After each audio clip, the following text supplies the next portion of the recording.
आज की ये प्रेस कॉन्फ्रेंस रिज़र्व कैटेगरीज़ के मुलाजमीन की तरफ से है, क्योंकि इन मुलाजमीन के साथ हर शोबा में बहुत ही बेइंसाफ़ियाँ रवां हैं। उन बेइंसाफ़ियों के ख़िलाफ़, चाहे वो तरक्कियों में हो, अपॉइंटमेंट में हो, किसी तरह भी हो, और रिजर्वेशन एंड प्रमोशन हो, उन तमाम चीज़ों को लेकर के है। वो क्या किसी शायर ने कहा है कि एक दो ज़ख्म नहीं, पूरा जिस्म ही छलनी है, दर्द भी सोच के परेशान है कि कहाँ से उठे वो। आज किसी एक महकमा की तरफ से ये प्रेस कॉन्फ्रेंस भले ही नहीं है, लेकिन इनिशिएटिव जो लिया है वो Jammu Kashmir reserve categories electrical engineers association ने लिया है। तो उनकी तरफ से ये प्रेस कॉन्फ्रेंस की जा रही है। लेकिन दूसरे शोबा जात में भी अगर आप देखेंगे, चाहे वो पुलिस में हो, जुडिशरी में हो, जहाँ जहाँ भी जो भी आप महकमा देखेंगे, रिज़र्व कैटेगरीज़ के जितने भी मुलाजमीन हैं उनके साथ ये बेइंसाफ़ी रवां है, जिसे ख़त्म होना चाहिए। क्योंकि अगर हाई कोर्ट से, सुप्रीम कोर्ट से और कैट से अहकामात इस कम्युनिटी के मुलाजमों के हक़ में होते हैं, उनकी भी कोई इज़्ज़त नहीं की जाती, उनको भी इम्प्लीमेंट नहीं किया जाता, उन पर भी अमल दरामद नहीं होता। इसलिए ज़रूरत पड़ी है आज की ये प्रेस कॉन्फ्रेंस करने की। और कैटेगरीज़ के जो मुलाजमीन हैं वो तंग आ गए हैं, और तंग आमद बजंग आमद इसलिए आज उन्होंने अपने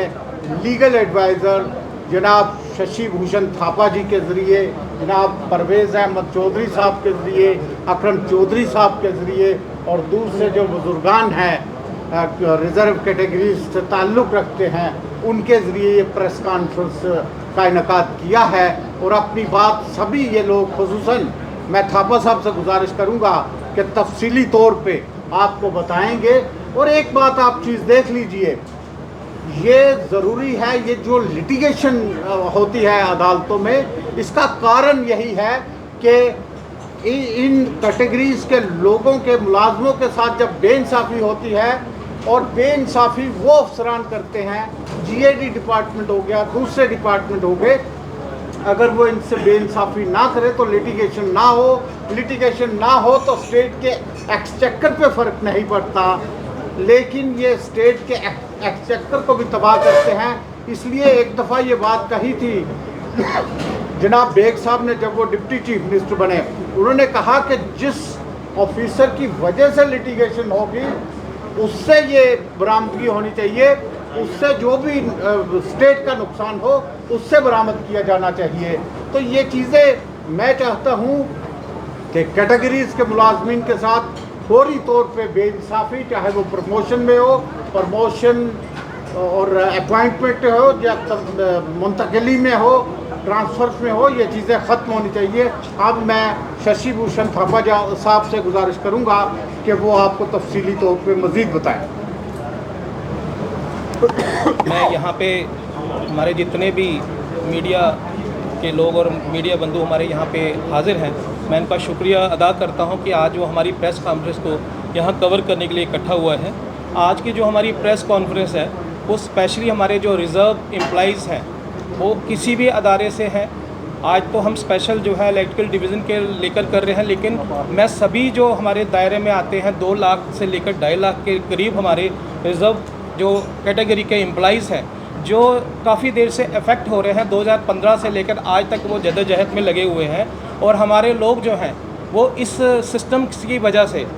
वो सिस्टम में आपके सामने बात रखना चाहूँगा आपके माध्यम से। मेरे को बड़ी खुशी हो रही है कि आज जो हमारा प्रेस मीडिया है आज़ादी से हमारी बात को खुलेआम रख रहा है, और पूरे जो प्रेस मीडिया को मैं शुक्रगुजार करता हूँ कि आज आप हमारे यहाँ हमारी बात को आपके माध्यम से रखने के लिए हमारी हेल्प कर रहे हैं। तो मैं, क्योंकि ये सारा का सारा मैटर लीगल है, तो मैं लीगल एस्पेक्ट पे ही बात करूँगा। सबसे पहले मैं ये बात करूँगा कि असेंबली में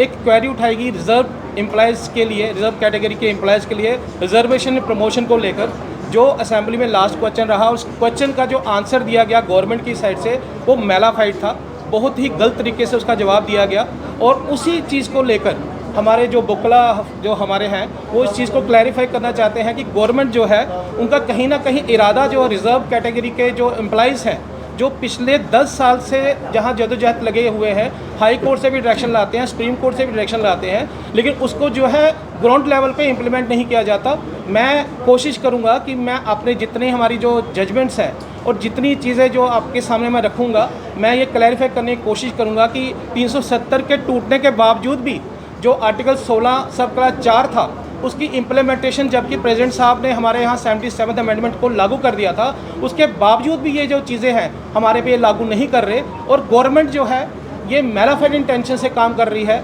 जबकि जो इनके लोकल लोग जो हैं वो गलत तरीके से अपनी नोट शीट पॉइंट आउट करते हैं। जो हमारे एग्जीक्यूटिव हेड है उनको चाहिए कि वो नोट शीट अब बड़े ध्यान से पढ़े, वो बिना पढ़े हुए जो हमारे एग्जीक्यूटिव हेड है वो उसको आगे रिप्रेजेंट कर देते हैं, लेकिन जो नीचे के लोग मुलाजिम हैं वो गलत तरीके से गलत चीज़ों को नोट शीट में डालकर आगे प्रेजेंट कर देते हैं। मैं अपने स्टेट एग्जीक्यूटिव को गलत नहीं ठहराऊंगा, लेकिन उनकी यही गलती है कि वो नीचे के लोगों को जो है पॉइंट आउट नहीं करते, उनका ध्यान से पढ़ते नहीं हैं, और जो चीज़ें नीचे से आती हैं वो पुरानी की पुरानी चीज़ें जो 10 साल पहले पुरानी थी उन्हीं चीज़ों को रिप्रेजेंट करके आगे देते हैं, और उन्हीं चीज़ों को जो हमारे एग्जीक्यूटिव हेड होते हैं वो आगे रख देते हैं। तो ये बड़े दुख की बात है कि असेंबली जैसा दायरा जहाँ पे हमारे नुमाइंदे चुन के आते हैं, वो एक क्वेश्चन पूछते हैं और उस क्वेश्चन का जो आंसर आता है वो बड़ा मैलिफाइड तरीके से आता है। मैं आपको लीगल तरीके से ये क्लैरिफाई करने की कोशिश करूँगा, क्योंकि जो प्रेस मीडिया है वही ये बात को अच्छे ढंग से रख पाता है। तो मैं आपको बताना चाहूँगा कि 2015 में अशोक शर्मा वर्सेस स्टेट जो डीबी का फैसला आया था,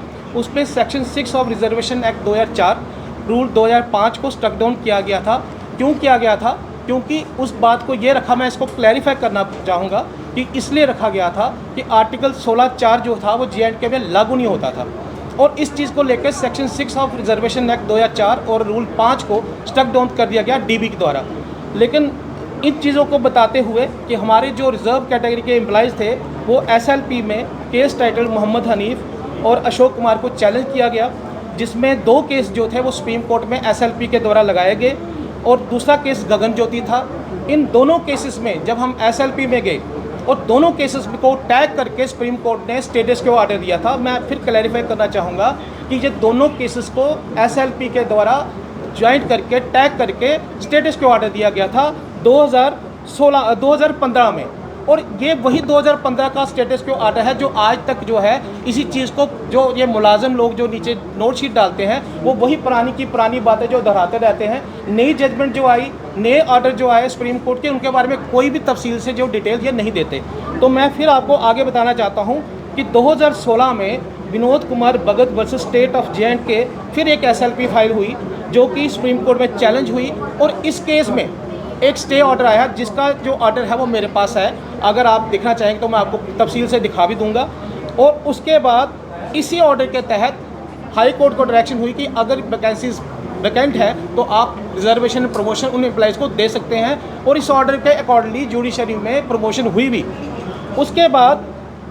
2016 में इलेक्ट्रिकल इंजीनियर्स ने एक इसी अशोक कुमार की जजमेंट को जो 2015 में स्ट्रक डाउन हुआ था section 6 of reservation act 2004 rule 2005, उसको चैलेंज किया 2016 में, जिसके बीच में ये सारी जो पटिशन्स हैं 2015 के अशोक कुमार की ये टैग हुई, मोहम्मद हनीफ भी टैग हुई, गगन ज्योति भी टैग हुई, और ये टैग होने के बाद फिर एक स्टे ऑर्डर आया, और यही स्पेशल ऑर्डर था जिसके अकॉर्डिंगली हम लोगों को बेनिफिट हुआ, और जो पिछले स्टेटस के ऑर्डर थे उसको सुपरसीड करके ये स्टे ऑर्डर जो है हमारे लिए इन फेवर आया। और इस फेवरेबल ऑर्डर के अकॉर्डिंगली सुप्रीम कोर्ट ने डायरेक्शन दी कि भाई रिजर्व कैटेगरी के जो लोग हैं अगर उनको आप देना चाहते हैं तो आप दे सकते हैं। इसका ऑर्डर भी मेरे पास है, वह आपको मीडिया बंधुओं को सब दिखा सकता हूँ। इस ऑर्डर के अकॉर्डिंगली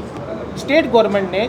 हमको अकॉर्डिंगली इस ऑर्डर को अवलाइज करते हुए हमें प्रमोशन देनी चाहिए थी। मैं आपको एक चीज़ क्लैरिफाई करना चाहता हूँ कि जो असेंबली में आंसर आया क्वेरी का, उस आंसर में आज तक ये एक ही चीज़ का आंसर दे रहा है कि स्टेटस क्यों है, जबकि मैं आपको 2 जजमेंटें क्लैरिफाई कर रहा हूँ कि 2 जजमेंटों में क्लैरिफाई के लिए स्टे ऑर्डर है, ये स्टे ऑर्डर को रिप्रेजेंट नहीं करते, वही पुराना 2015 का ऑर्डर का आलाप जपते रहते हैं, स्टेटस क्वो है, स्टेटस क्वो है, स्टेटस क्वो है। जबकि स्टेटस क्वो के बाद 2 ऑर्डर जो है एसएलपी के थ्रू स्टे ऑर्डर आ गए हैं। उस स्टे ऑर्डर में वेरी क्लियरली बताया गया है कि आप अगर वैकेंसी खाली है तो इनको प्रमोशन दे सकते हैं,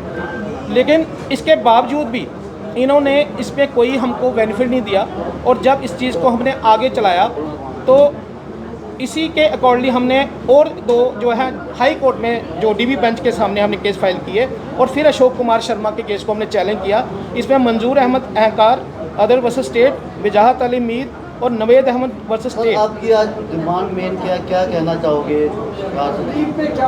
सर हमारी जो डिमांड है, हम ये कहते हैं कि जो लोग असेंबली में रिप्लाई दे रहे हैं, क्योंकि एग्जीक्यूटिव हेड जो है वो नीचे का रिप्लाई जो है डिटेल में नहीं दे रहे। प्रॉब्लम ये आ रही है कि जब हमारा स्टे ऑर्डर हो चुका है, जब इनको ये ऑर्डर सुप्रीम कोर्ट का इम्प्लीमेंट करना है, instead of implementing this order ये हमको झूठ मार के मैलिशियस ढंग से ये बता रहे हैं कि वहाँ स्टेटस क्वो ऑर्डर है और स्टेटस क्वो ऑर्डर के बाद हम तभी कुछ करेंगे जब सुप्रीम कोर्ट का फाइनल ऑर्डर आ जाएगा। अब इन लोगों को ये एक्सप्लेन करना नहीं आ रहा कि स्टेटस क्वो में और स्टे ऑर्डर में क्या डिफरेंस है। जब आपका ऑर्डर स्टे हो चुका है और एसएलपी में डायरेक्शन आ चुकी है कि आपको इनको देनी है, तो इंस्टेड ऑफ देने के बजाय ये एक जीएडी का ऑर्डर पास करते हैं 2021 में। उस ऑर्डर को भी हमने चैलेंज किया है, वो ऑर्डर भी जो है क्रैश हो चुका है, लेकिन उसके बावजूद ही इनका रिप्लाई आता है कि वो ऑर्डर अभी तक पेंडिंग है।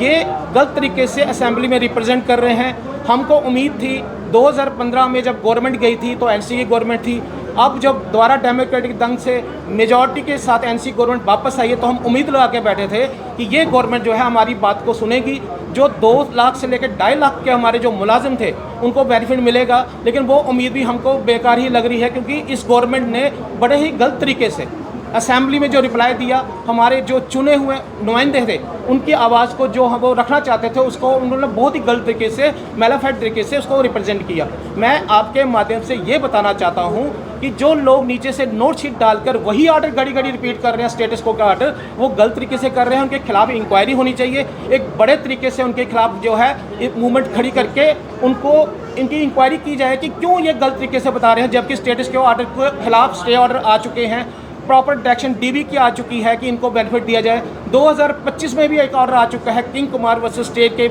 के नाम से, कि जिसमें क्लियरली ये बताया गया है कि आप कोई भी प्रमोशन तब तक नहीं कर सकते जब तक कि रिजर्व कैटेगरी के एम्प्लॉइज़ को भी आप प्रमोशन नहीं देते। और उनको ये बताया गया कि क्वांटिटेटिव डाटा कलेक्ट करें 6 मंथ के अंदर अंदर। आज सर इतना टाइम निकल गया, ये कोई डाटा कलेक्ट नहीं कर रहे, ये कुछ नहीं कर रहे, ये एसएलपी को, सुप्रीम कोर्ट के ऑर्डर्स को नहीं मानते। इनको किस तरीके से बताया जाए? मैं ये बताना चाहता हूँ कि इस गवर्नमेंट में कुछ मुलाजिम उस तरीके से बैठे हुए हैं जो